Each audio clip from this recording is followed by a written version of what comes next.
Stephanie. And I'm Allison. And this is Nerd of the Week, a randomly generated fandom podcast. The word of the day is notorious. Thank you, generator. Thank you, generator. So this week we're going to be talking about the word notorious. Allison, I'm sure you've done extensive research. What is your topic about? Yes, so extensive research on this word notorious. I did have a few different ideas for this. I hope that we will all agree that what I settled on is kind of a crowd favorite, hopefully. It involves pirates again. I know. Ooh. Yes. But it is The Princess Bride. Oh man, that's a pretty solid one. Yes, I thought you might enjoy it. So I'll shout some facts at you about Princess Bride. So it was made in 1987, and it was actually based on a novel by William Goldman that was written in 1973. So the whole thing is fairly modern as far as stories go, I suppose. The novel was, of course, by the same name, The Princess Bride.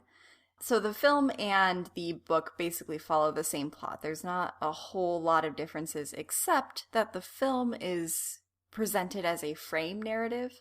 So there's actually, at the beginning, you see this poor, sad child playing video games, and he is sick. And then his grandfather comes over to keep him company, cheer him up, and read him a book, which is The Princess Bride. So we kind of start in on there. Steph, have you ever seen The Princess Bride? Oh yes, I love this movie. It's wonderful. Okay. Good. You'll know that it, of course, centers on two main characters, I would say. There is Wesley, the farm boy, and Princess Buttercup, who actually was a farm girl to begin with. We'll get to that in a moment. Okay. Wesley is played by Carrie Elwes, Buttercup by Robin Wright. Of course, two very famous people in the acting world. And so the whole plot starts out with kind of introducing Buttercup and Wesley. And apparently, Buttercup would always boss the farm boy around, and he would always just reply with the quote, "as you wish." And then one day, Buttercup realizes that she loves him, and all this time he's loved her, so it was a match made to be. And then Wesley, in order to marry Buttercup, needs to make some additional money, so he goes off to sea to make his fortune. Unfortunately, while at sea, he is lost when the dread pirate Roberts attacks his ship, and he was presumed dead. So, poor Buttercup, fast forward 5 years, is now to be the bride of Prince Humperdinck. She was picked from the entire nation as being the most beautiful woman alive, and therefore was chosen to be the princess, which I guess is not such a modern concept anymore, but whatever. It's what happened in the story. However, she does not want to marry Humperdinck. She hasn't gotten over Wesley yet. Lucky for her, though, she gets kidnapped. Very fortunate. Yes. So she is stolen by a group of bandits. One of them is the Sicilian Venezi, who was played by Wallace Shawn. He has a kind of classic silly voice. The great Wallace Shawn. I love him so Yes. much. Yes. What else has he been in? Toy Story 2, I think. He's one of the voice actors in Toy Story. He's Rex in Toy Story. Oh, okay. I feel like he's much more known for that. Let me pull up sure. his But the things that pulls me- filmography. the thing that I immediately associate with him is Princess Bride, and then him being the dinosaur in Toy Story. Yes. He was apparently in Star Trek Deep Space Nine. Oh, yes, he was. Oh my gosh, he's so good in that. Oh my goodness. I digress. So, Buttercup, kidnapped by Venezi, also Fezzik, who is the giant, played by Andre the Giant, and also the Spaniard Inigo Montoya, who is played by Mandy Patinkin. Mm-hmm. So these three are taking Buttercup to the cliffs of despair. They're kind of side motive behind this is to start a war between two countries, but that's not really important at this point. So they get to the Cliffs of Did I say the Cliffs of Despair? I meant Cliffs of Insanity. Yeah, the Pit of Despair is with the memes. Where were we? Yep. Yeah, the Pit of Despair. Sorry, these are the Cliffs of Insanity, which were actually filmed on the cliffs of, is it Moher in Ireland? Did I pronounce that right? Yeah. I've actually been there. They're beautiful. Oh, do you recognize it from the movie? I haven't watched the movie since I've been to Ireland, so now I'm going to have to go and do that. Yeah. Filmed on location. Actually, a lot of the film was filmed in either Ireland or England. That makes sense. Very localized. Very good. Mm-hmm. So anyway, Cliffs of Insanity. That's where we are with Buttercup. And then they realize that they're being followed by a masked man in black. Famously, during this entire bit of the plot, Venezi continues to shout, "It's inconceivable." And Inigo replies with, "I don't think you know what that word means." That word doesn't mean what you think it means. Right. Commonly used in many of my classes while professors were telling me things were easy. Exactly. Regardless, he continues to use the word. So they get to the cliffs. They are able to climb up thanks to the strength of Andre the Giant. They hoist Buttercup up there, and then they leave Inigo kind of behind to stop the masked man, while Fezzik, Venezi, and Buttercup kind of go on ahead. Now, in this point, the masked man, he is able to easily climb up the cliff even without a rope. Inigo starts having a conversation with him. It's a very, jovial conversation, "Oh, it'd be wonderful if you could help me up. You could throw me a rope." And he says, "Well, yes, but then you'd kill me sooner." And, they're just being very pleasant with each other. Mm-hmm. Eventually, the masked man gets up there, and they have a nice epic sword fight in which Cary Elwes and Mandy Patinkin actually learned how to fence with both their right and left hands, each of them.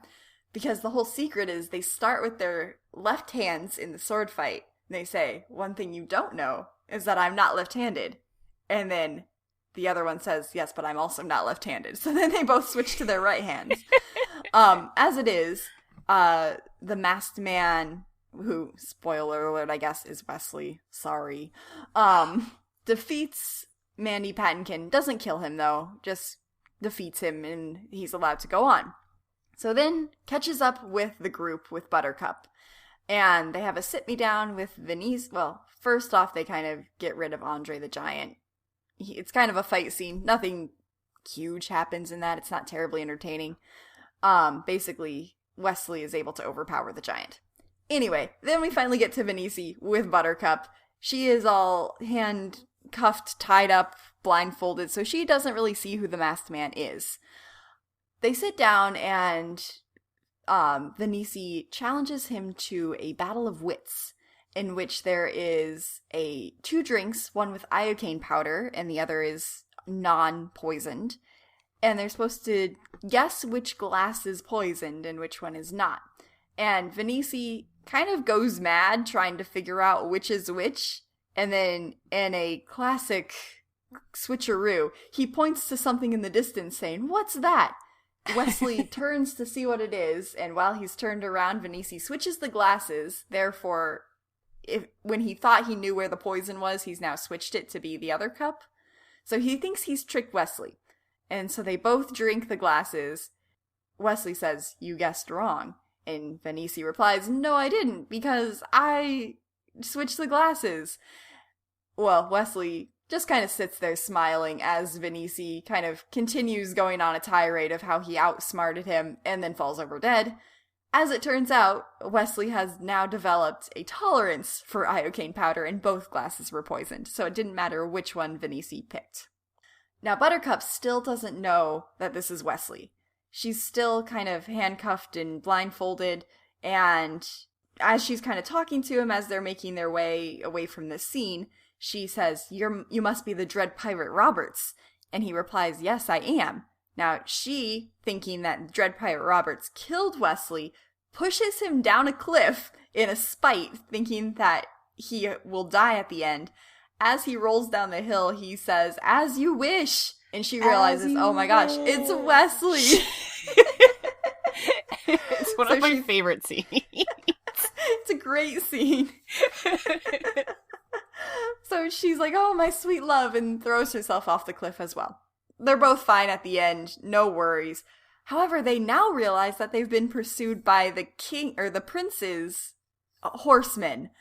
And because obviously they want Buttercup back as well. She's supposed to be the princess bride. Mm-hmm. And Wesley says, "Oh no, we have to go through the fire swamp to avoid them." And Buttercup is dubious to go in. She thinks that they're going to die. And Wesley says, well, you only say that because no one's ever made it out alive. So they get into the fire swamp. There's rodents of unusual size. The swamp spits fire, and there's quicksand, which Buttercup falls into, almost gets burned by the fire several times, but they make it out alive. It's all fine. However, when they make it out of the fire swamp, they meet up with the king's guards again. The head king's guard is a 6-fingered man. It so turns out that while they were sword fighting earlier, Wesley learned that Inigo is looking for a 6-fingered man who killed his father. And that's why he's such a good swordsman, because he's been training his whole life to go kill this guy in revenge for killing his father. Wesley notices this and says, "I know someone who wants to meet you very badly." Now, as kind of a bargaining tool to get Wesley out of here alive, Princess Buttercup says that she'll go with them willingly as long as he's set free, yada yada yada. They break their promise and take him to the pit of despair. He's tortured to death. Obviously, Buttercup is now back, kind of captured by the prince. Inigo and Fezzik, they're really not bad guys. They realize, hey, we should actually go help them. They're pretty cool here. And they realize that to storm the castle, to get Buttercup back, they need Wesley. They try to find him. They don't know he's in the pit, but Inigo wants his sword to guide him. So he calls upon the spirit of his father to guide his sword, and he kind of wanders around in the forest with his eyes closed and then runs into a tree. But it turns out to be the exact tree where the hidden door for the pit of despair is, and it opens miraculously, and they're like, "Oh, hello, we're here." In one of the best scenes in cinematic history. No, this whole movie is full of the best scenes of cinematic history. This is true. So, anyway, they get down in the pit, realize that Wesley is dead, unfortunately, but they know of someone who might be able to help them. So they take him to kind of the town and pull up at Miracle Max's door. Now, Miracle Max, I think, is one of the best characters in the whole film. He only has maybe 7 minutes of screen time, but he's played by Billy Crystal, and a lot of his lines are improvised. Forgot he was played by Billy Crystal. Yep. He says, "I can save him because he's only mostly dead." So he asks the mostly dead Wesley, "What do you have to live for?" And Wesley goes, "No." And Billy Crystal, Miracle Max, says, he definitely said to bluff, which means to bluff. So he probably owes you guys some money, so I'm not going to bring him back. And he goes no, he said to love, and that is the most noble reason to stay alive. And Miracle Max, then berated by his wife, who he calls a witch, and she says, "I'm not a witch, I'm your wife." And they have this whole bickering fest. Anyway, she convinces him to, yes, save Wesley. So they give them this magic pill. They have to coat it in chocolate because it goes down easier. And they give it to him. This brings Wesley back. It does revive him. But he can only move his head back and forth. He can't move his arms or legs. But they still need his expertise to get into the castle. So they do make it into the castle on the night of Buttercup's wedding to Humperdinck. Humperdinck realizes that they have gotten into the castle and requests that the once grand ceremony for the wedding be very sped up. Basically, as soon as Buttercup gets down the aisle, she's forced to say, "I do," and they're married, like that. And then he realizes he's won. He's like, "Now we must go to the wedding chamber, blah, blah, blah." But they get in there, and Wesley is there, lying on the bed. And then there's this whole kind of another battle of wits almost, where Wesley kind of threatens Prince Humperdinck, says that, we will fight to the pain instead of to the death. And what to the pain means is that he'll have his eyes cut out, his hands and wrists, or his wrists and ankles severed, his nose, I believe, is cut off, but he gets to keep his ears so that he can hear all the jeering and laughing that all of the townspeople will have for him about what an ugly fool he is. Humperdinck doesn't much like this idea. He says, "You're bluffing." And Wesley says, "Well, maybe I am. Or maybe I'm not," and is able to finally muster up the strength to get up. He quickly pins Humperdinck down. He surrenders. Buttercup ties Humperdinck to a chair.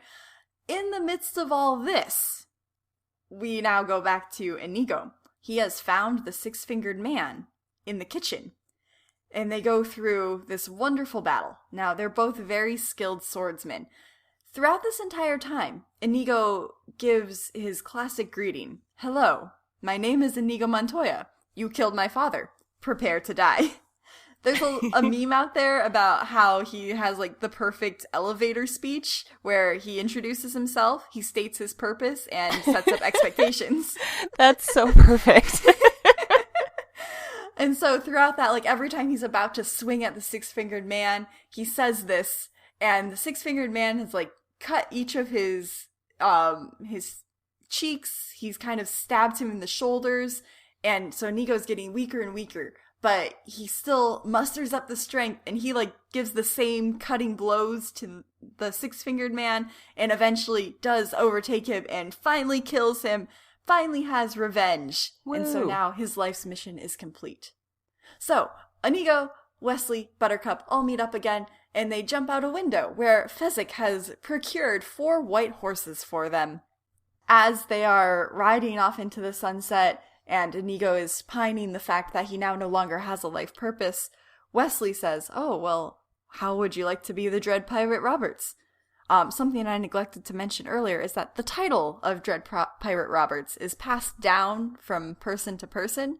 So Wesley was actually spared by the Dread Pirate Roberts who he encountered because he said that, "Oh, please don't kill me. I have a love to live for." And his life was spared, and once the first Dread Pirate Roberts retired, Wesley became the Dread Pirate Roberts, and now he's passing it on to Inigo Montoya.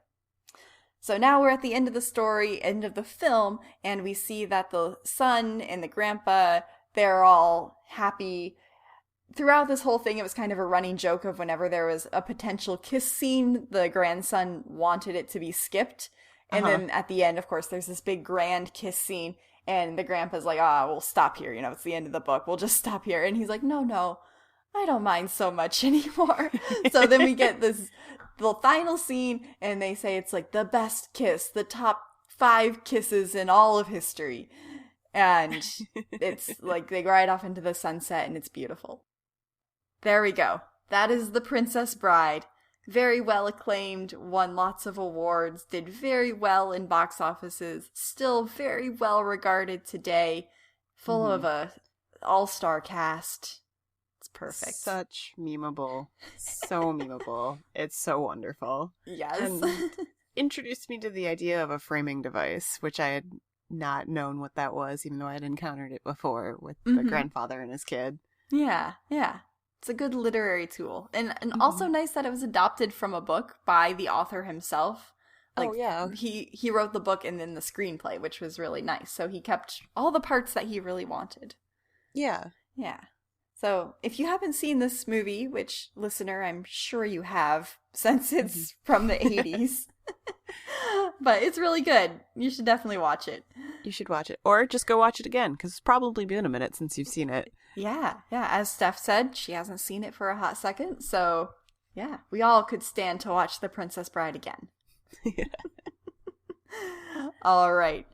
I do have a bit of trivia for you. All right. I only have 3 questions this week. Sounds good. The first one.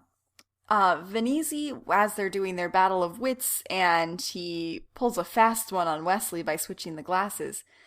he says that it is a classic blunder. Now, he also tells us what the most famous classic blunder is. So I'm going to give you 3 classic blunders, and you will tell me which one is the most famous. All right. All right. The first is never go in against a Sicilian when death is on the line. Ooh. Never get into a land war in Asia. And never trifle with a left-handed assassin. Oh, gosh. I remember all of these, but I don't remember which is the most famous. I want to do the land war in Asia. I'm going to go with that one. Final answer. Ding, yes! Ding, ding! And then the second most is never go in against a Sicilian when death is on the line. Yes. We proved false. Is a quote often used with my family, though we tweak Sicilian to Italian, because Italian, but yes. Yes. All right, number 2. What was the first name of the original Dread Pirate Roberts who left the ship to Wesley? Was it Alistair, Ryan, Geraldo, or Corey? Oh, gosh, I don't know that I know this one. I'm going to go with Alistair. Ooh, I tricked you. It's Ryan. Dang. All right, fair enough. Apparently, Ryan Roberts, one would think. Oh, if he was the Dread Pirate Roberts, this would fit. Yeah. But then we have Wesley. So Wesley Roberts, I don't know. Anyway. Final question here. Which of the following actresses did not audition for the role of Buttercup? Okay. Uma Thurman, Whoopi Goldberg, Meryl Streep, and Courtney Cox. Meryl Streep. Oh, you're correct! Yeah! Yeah! That was a shot in the dark. No, you got it right. I'm honestly surprised she did not. The list of actresses who auditioned for the role of Buttercup was very long. Really? Yes. That's fair. This movie was, had to be a hit right off the get-go. Mm-hmm. So that was my Notorious. If you didn't catch why I had picked it, it's because the Dread Pirate Roberts was Notorious. Ah, that makes sense to me. Yeah. I mean, I guess as well as Inigo Montoya and the Six-Fingered Man, kind of Notorious as well. But yes, that's why I picked it. I didn't say that from the get-go. I hope it makes sense now. I think it does. All right. I did realize I made a blunder, a classic blunder. I got into the landlord with Asia. I forgot to give the definition of Notorious at the beginning. Oh, that's okay. We can give it now, and hopefully our listeners will have context still. So, my very quick Google search for definition is notorious is famous or well known, typically for some bad deed or quality. Additionally, I've decided, episode 3 is a good time to add in extra things. I'm going to do a little bit of a quiz where I give you a quote from a piece of media with the word of our word of the week, and then see if you can guess what it is. I will give the answer at the end of the podcast, don't worry. Wait, am I guessing? Or are our listeners guessing? You will guess at the end. Okay. And next week you can do this to me, and we'll vice versa this back and forth. Okay. Sounds good. You're giving me homework, but that's okay. It's all right. Who doesn't need a little homework in their life? All right. So the line is, notorious, girls will keep the secrets so long as the boys make the noise. Wow. Yeah. It's a pretty Okay. strong line. All right. So my topic for our word of the week is the musical Wicked. Are you familiar with Wicked? Oh, yes, I am. Have you seen it? I've seen it twice, and I read the book. Excellent. I recently just saw it again because they're just brought it back for tour, and the second I saw Notorious, I was like, yes, I'm going to talk about the Wicked Witch of the Oz. That is perfect. It makes me so happy. I love the original Oz. I love L. Frank Baum's book. I probably said his name wrong. Don't at me. I love The Life and Time of the Wicked Witch of the West. I haven't read the follow-up books of it. I just haven't had time, but it's on my list of things to do. I think I might have read one of them, but it really escapes my memory. Mm-hmm. But it was one of the first musicals I had ever seen in my life, and just, it's stunning. It's spectacular. It's on tour right now. If you have the ability to go get tickets and go see it, I would highly recommend it. It is an adaptation of a book by Stephen Schwartz. Stephen Schwartz wrote the music and lyrics for the musical. Gregory Maguire wrote the book, Wicked, The Life and Times of the Wicked Witch of the West. So it is a retelling of The Wizard of Oz, based on the two witches, Glinda and Elphaba. Elphaba being the Wicked Witch of the West. And it starts with also a decent framing device of the opening with the time dragon clock shouting out that everyone's looking for the witch. The Wicked Witch of the West is dead. And Elphaba coming down, and like, the reason I wanted to get into acting in my life was this one guy has like one line. He's just part of the dance cast, and he's like up on a railing, and he shouts like at the top of his lungs, "Look, it's Glinda!" And I wanted to be that person, and I don't know why, but that was what sold musicals for me. And she comes down in this amazing mechanical bubble to tell all the Ozians that yes, in fact, the Wicked Witch of the West did die right before the 13th hour, and they are all celebrating. And then she's like about to get out of the situation, and one of them was like, "Hey, didn't you know her?" Oh, and like, "Weren't you her friend?" And then Glinda's like, "Oh crap. Well, it depends on what you mean. I knew her. We went to school together." And then we have the beginning of the story where we learn about Elphaba and how she was a Munchkin's daughter. Now this is where it does deviate a little bit from the book. Her father in the musical is the governor of Munchkinland, where I believe he's just a traveling salesman in the book, or something akin to that. But Elphaba came out green, and everyone was shocked, and she was terrible, and everyone didn't know what to do with her, because what do you do with a green baby? And so, time passes, and then Elphaba has a younger sister, Nessa Rose, who is in a wheelchair, and they show up at the university because Nessa Rose got in, and Glinda's just supposed to be there to take care of her sister, like she's always done, because that's her role.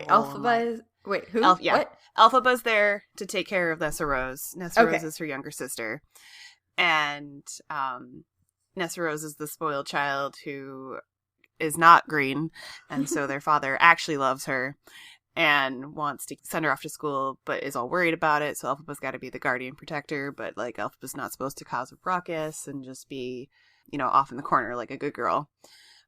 And we open up at the university, dear old shiz, and Glinda shows up, claiming that she's got her own room, and she immediately stresses out the headmistress, Madame Morrible, who is unabashedly my favorite character in this thing. She's always got the most ridiculous outfits on, and just has like the best just lines, and just, she's sassy. She's clearly a villain. Her name is Madame Morrible, but like, there's just something about a villain in a story about a villain that just gets me. And through a series of unfortunate events, Elphaba and Glinda end up as roommates. Because Elphaba needs a place to stay. Nessa Rose is going to end up staying with Madame Morrible because she's like, "I'm going to take you under my wing, Nessa, because your father's the governor and I'm trying to work my way up in power." And so then Elphaba and Glinda get stuck together. And there's Loathing. What is this feeling? Such a good song. It like leads up, and they're like building it up like they're kind of having feelings for each other or something like that. And then it's just pure hatred of each other, doesn't want to hang out with each other.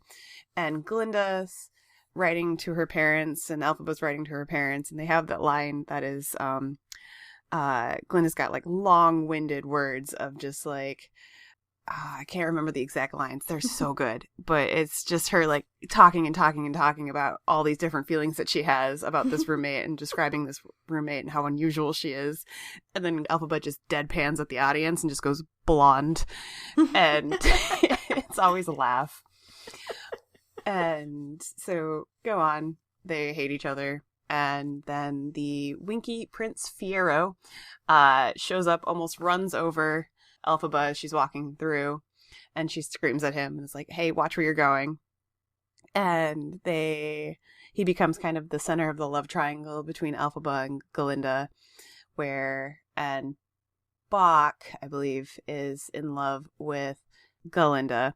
He is a side character that focuses on her, but Galinda keeps trying to push him off and be like, no, get away. I don't want to. You're a munchkin. I'm from the upper uplands. And this guy, this Fiero, he's my type. And so she passes Bach off onto Elphaba's younger sister, Nessa. And Bach is too nice of a person to be like, oh, no, Nessa, the reason I hung out with you isn't because you're in a wheelchair. Like, it's because I don't have feelings for you. I'm not an asshole. I'm just in love with someone else. But dumb boys in high school and college not being able to talk about their feelings lead to all sorts of nonsense. Mm-hmm.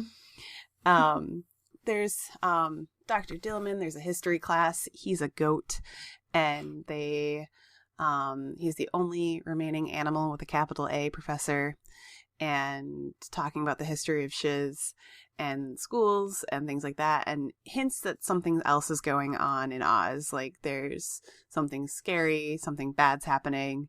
And then there's a scene where he flips the chalkboard where he's teaching to the students, and it says animals should be seen but not heard. And they have a whole thing of, oh crap, something else is going on. And then we get wrapped up in the kids going to a dance instead and trying to not deal with the outside world. And I can relate to that super hard. When I was in college, I pretended the outside world did not exist, so I completely understand that.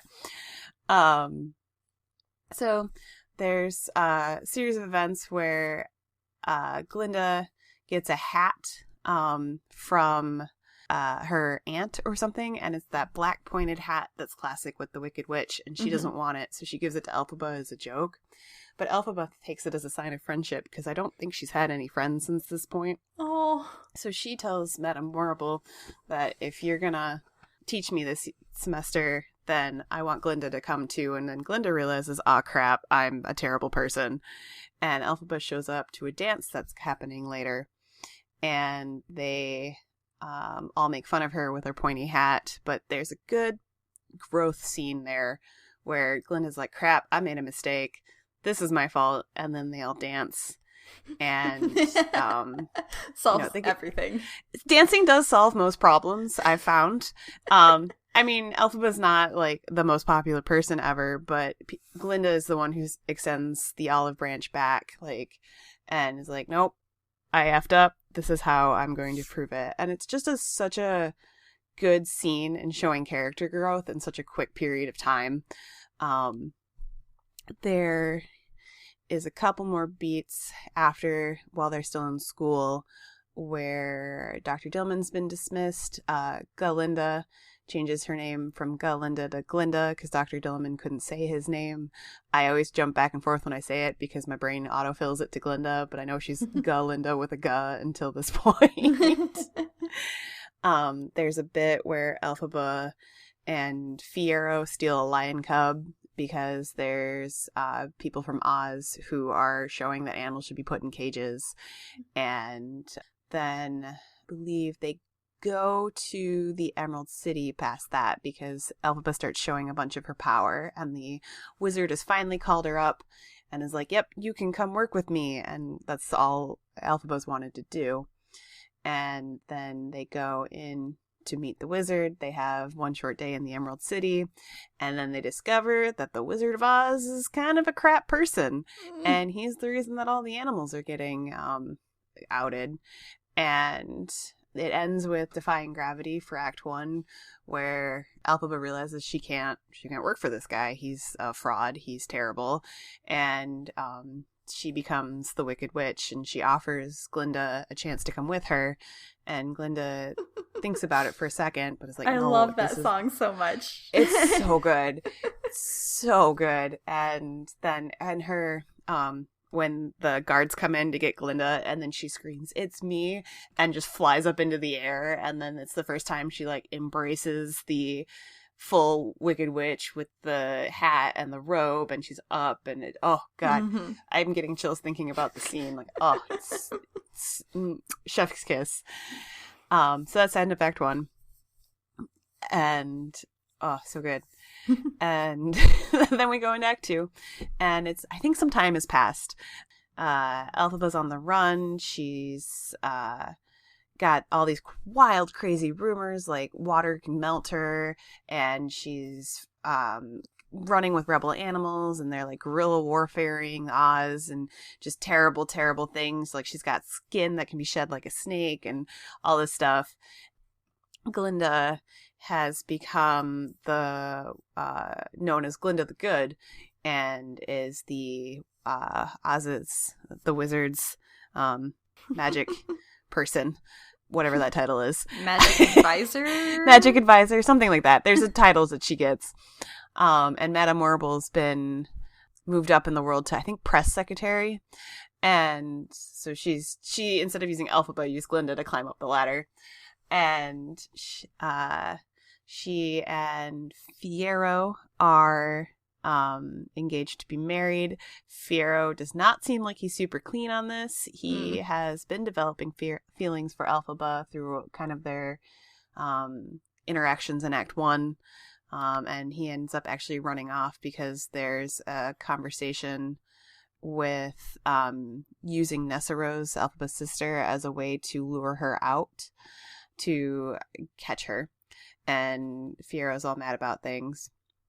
Then we cut over to Elphaba visiting Nessarose for the first time, finding out their father had died because, his one daughter is now known as the Wicked Witch of the West and is like legit terrifying people.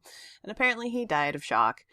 And Nessarose is now in charge of the Munchkins, but she keeps Bach there and forces all the Munchkins to stay in Munchkinland so that no one will leave her because she has no power. And Elphaba enchants her shoes, and they become the ruby slippers that everyone knows from the Wizard of Oz. And Nessa shows Bach like, "Hey, look, I can walk now." And Bach's like, "Oh, thank God, I can leave," which is not how Nessa wanted this to go. Oh no. And then she steals the Grimoire, which is a magic book that Elphaba got, and tries to cast a spell to make Bach fall in love with her, but she's effing it up. She's not saying all the right words. And Elphaba has to do another spell because you can't reverse a spell. You can only cast another. And Bach turns into the Tin Man because he's got no heart. Oh no. Dun, dun, dun. And then Nessa's like, "Elphaba, it's all your fault. If you hadn't shown up." And Elphaba's like, "I'm just trying to help, yo." So we go on. So Elphaba coming back to free the monkey servants that are with the wizard, and there's the song "Wonderful," and it's the wizard talking about how he just showed up. He was this guy. He was kind of like a door-to-door salesman. No one really liked him. Probably from our world, not from Oz. It's still never really cleared up. And he's like, "But people called me wonderful, so I was. And how can you say no to that?" And then Elphaba's like, "All right, no, I see that." And she almost agrees to work with him again. But then Dr. Dillman has shown up, and he has lost the ability to speak. So Elphaba goes insane and is like, "Nope, you're still terrible. You suck. I'm going to take these monkeys, these flying monkeys, and I'm on peace." And Fiyero goes with her, and Elphaba and Fiyero take off. They have the As Long As You're Mine scene, which is an adorable love song. While that's happening, Adamorable changes the weather so that a tornado shows up and drops a house on Nessarose with the infamous Dorothy Gale and her little dog Toto. And then we never see Dorothy or Toto, but we always see like right after they have shown up, like right when they follow the yellow brick road. And it's kind of neat to see like what happens after Dorothy's left that situation, where Glinda's like, yep, just keep following that road. I really hope that's the right way. I'm terrible at directions. And then like Elphaba shows up, they have an argument. She realizes that the ruby slippers are gone because they gave them to Dorothy.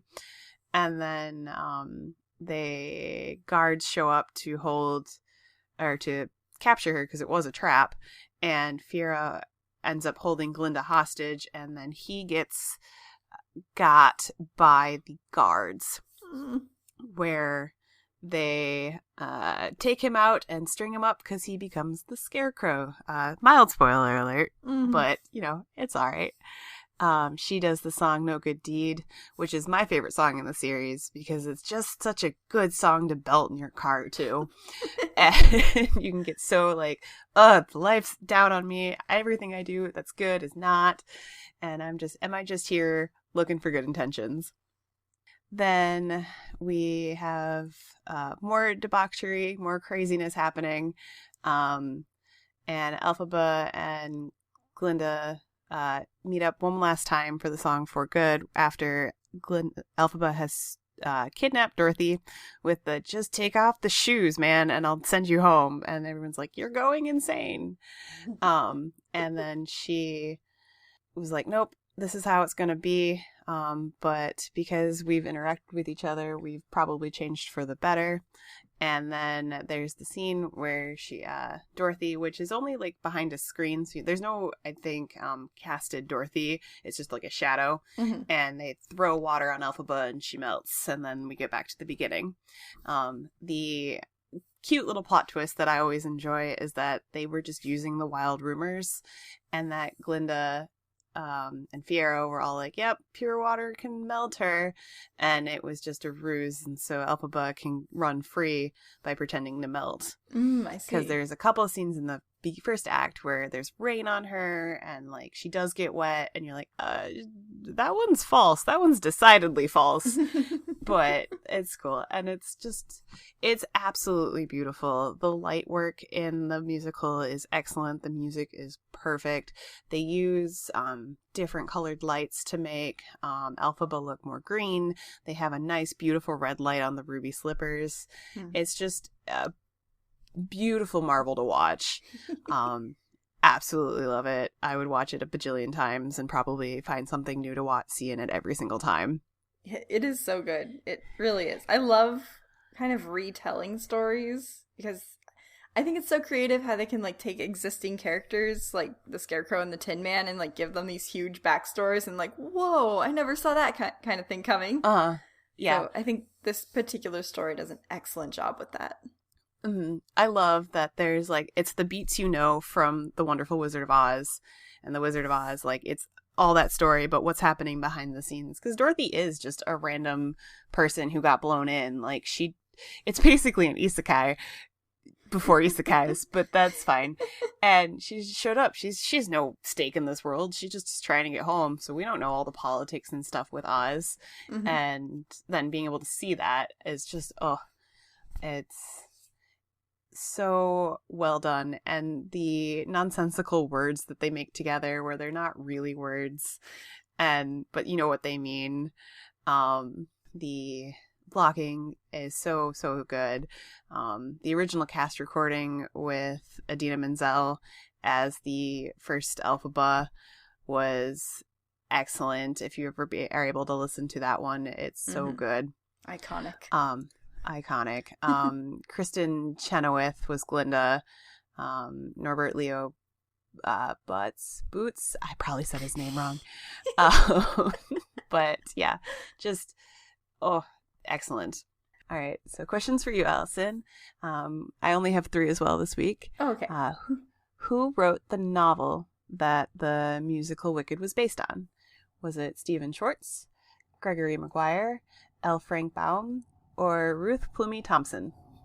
I think you said this at the beginning, and I think you said it was option B. Gregory Maguire? Yeah. Yeah. Yep. Yeah. Stephen Schwartz was the one who wrote the music and the lyrics for the Broadway musical. All right. Question 2.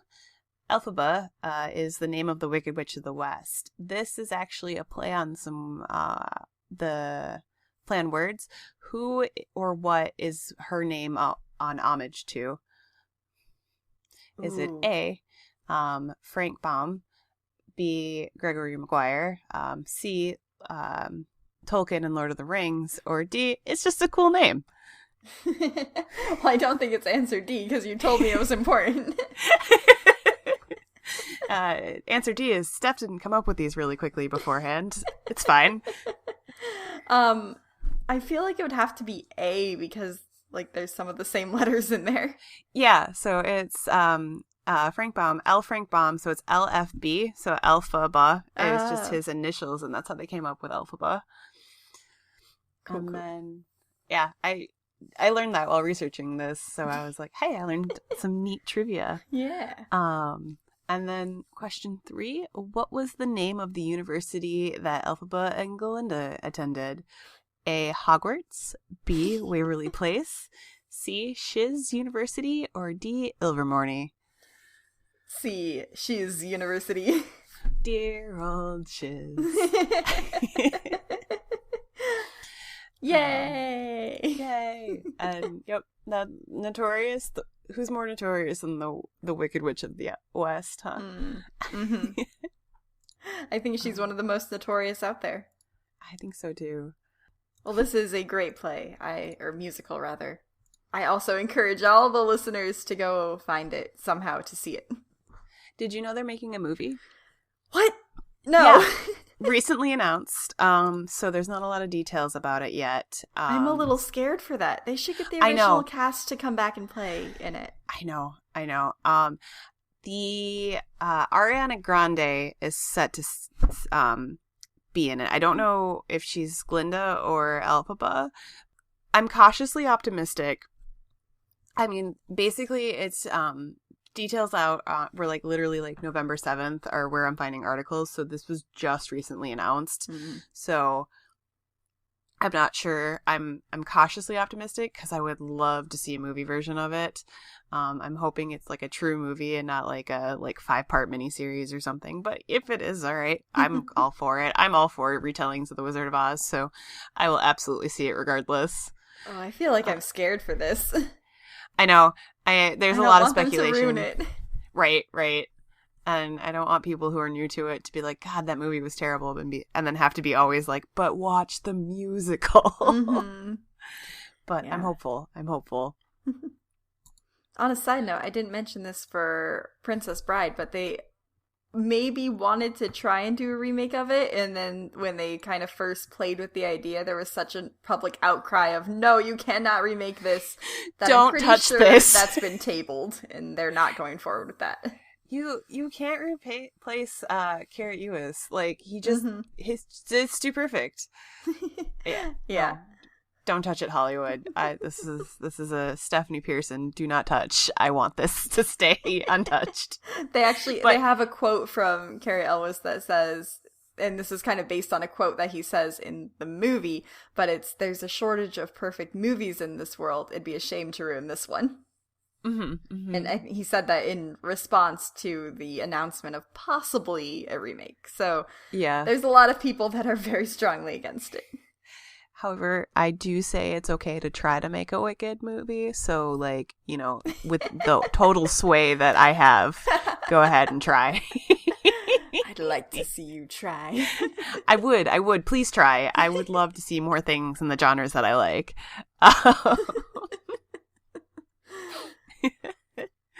All right. So I have, now that I have gone through my thing, and this is the end bit of me introducing a new thing into the podcast. Allison, Your line was Notorious. Girls will keep their secrets so long as the boys make the noise. Do you have any idea what that's from? Do you want a hint? Can I say like a semi-guess first before I get a hint? Absolutely. Like, it's not my final answer. I just want to know if I'm in the right realm of things. Deal. Is it something from the Marvel Cinematic Universe? It is not. Okay, then yes, I need a hint. It is a song that was released in the 80s. Oh, no. I'm not as well versed in 80s music as you are. You had to know that that's where I was going to go first. Okay, oh gosh. Can you give me, is it a male or female singer? Or It is male. okay. It is a band. A band. Oh no. Are they from America? They are an English band. They were in the new wave from the second British invasion. Oh no. Oh no. I will give you... What year did the song come out?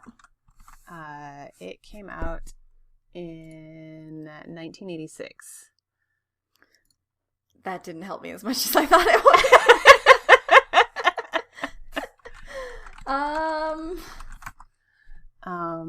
I don't know if there's any way I'm going to be able to guess this.